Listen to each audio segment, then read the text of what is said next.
Maya Bennett had been alone on the agricultural station for 63 days when the lights went out, and everything she understood about the universe changed forever in ways she could never have imagined or prepared for. No matter how many training, simulations she had completed back on Earth, the darkness lasted only seconds before emergency power kicked in. But when the dim red glow filled the greenhouse module, she saw her standing there between the tomato rows, and the sight made Maya freeze. With her watering canister still raised in one hand like some useless shield against the impossible. She was tall and slender with skin that seemed to shimmer between silver and pale blue, and her eyes were too large and too dark and too knowing. As they studied Maya with an intensity that felt like being read page by page, Maya should have screamed or run or hit the emergency beacon, but instead she heard herself whisper, "Who are you?" and hated how small her voice sounded in the vast quiet of the station. The alien woman tilted her head in a gesture that was almost human, and when she spoke, her voice carried an accent that Maya could not place belonging to no country on Earth, because it came from somewhere far beyond anything humanity had touched. "I am Varix, and I have traveled very far to find you, Maya Bennett, and I need your help desperately, though I have no right to ask it." Maya lowered the canister slowly, her heart hammering against her ribs hard enough to hurt, and she wondered if this was how first contact was supposed to happen without governments or protocols or anyone to tell her what to do next. "How do you know my name, and how did you get on this station without triggering any alarms?" Varix moved closer, and Maya noticed. She seemed to glide rather than walk, as though gravity held her with different rules. And when she raised one hand in what might have been a peaceful gesture, Maya saw her fingers were longer than human fingers, with an extra joint that bent in ways that should not work. "We have been watching humanity for some time, and we chose you because you possess something we desperately need, though you do not know you carry." Maya felt cold fear creep up her spine, but she forced herself to stand straight and meet those dark alien eyes without flinching. Even though every instinct screamed at her to run, what could I possibly have that an advanced alien species would need? "My people are dying," and Varix said it simply without drama, but Maya heard the weight of worlds in those 4 words and saw something crack in that strange, beautiful face. "We number in the billions across 3 worlds, but we are fading, generation by generation, and our children are born weaker, and our elders lose themselves to a degradation we cannot stop or slow or understand despite all our knowledge." She moved to the observation window and looked out at the stars that burned cold and distant in the black, and Maya followed, because what else could she? Our ancestors left behind temples and technology from before we learned peace when we were conquerors, who took what we wanted without asking.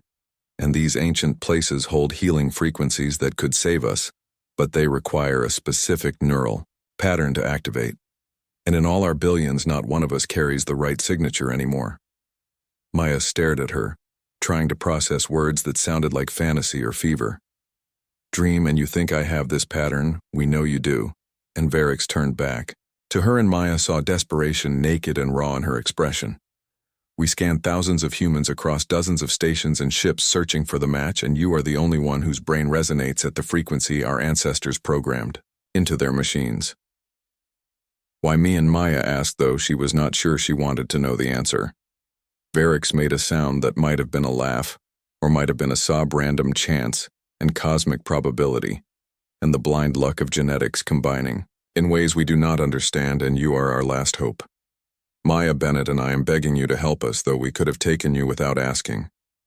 And part of me wonders if we were fools to choose the harder path. Maya thought about her empty station and her quiet life, cataloging seeds and optimizing growth cycles, and she thought about billions of dying aliens and children growing weaker with each generation, and she thought about what it meant that they had asked, instead of demanded, "Show me." And she said and watched Varix sag with relief so profound it looked like pain. Their ship waited in the shadow of the station, and it was beautiful in ways Maya had no words for, all flowing lines and surfaces that seemed to shift color with the light. And when she stepped aboard, she felt a hum in her bones that was almost like music. Inside, she met Kira, who was young by alien standards, with skin that still held bright silver tones and eyes that had not yet dulled with age, and she smiled at Maya with genuine warmth that transcended species. "You came," and she said in better English than Varix spoke. "You asked." And Maya replied simply, and saw understanding pass between them. The journey took 3 days through space that bent and folded, in ways that made Maya nauseous when she thought about it too hard, and during those days Varix told her stories about her people.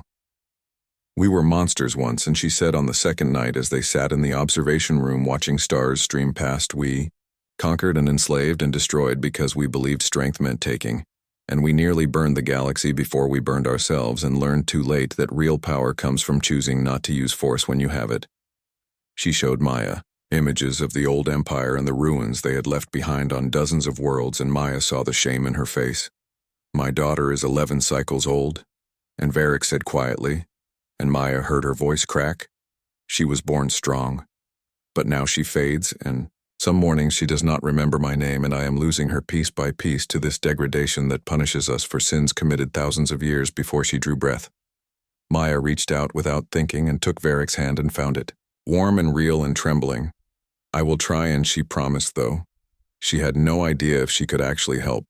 The alien homeworld was beautiful beyond description, with cities that grew like crystals from the ground and forests that sang in the wind, and waterways that glowed with bioluminescence after dark. But Maya saw the fading everywhere in the people who moved slowly through streets that seemed too empty, and in the children who played quietly without the wild energy children should have, and in the elders who sat staring at nothing, with eyes that no longer focused on the present. The temple stood at the heart of the oldest city, and it was ancient beyond measure, built from black stone that absorbed light and covered in symbols.